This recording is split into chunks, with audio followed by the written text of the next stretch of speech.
बोलली हे उभा नको रे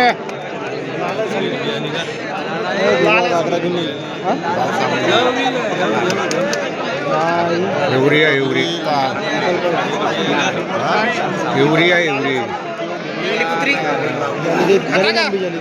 देऊ का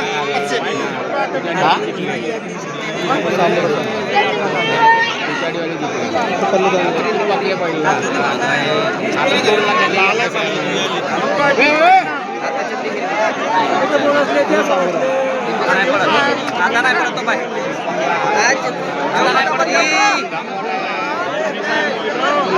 परत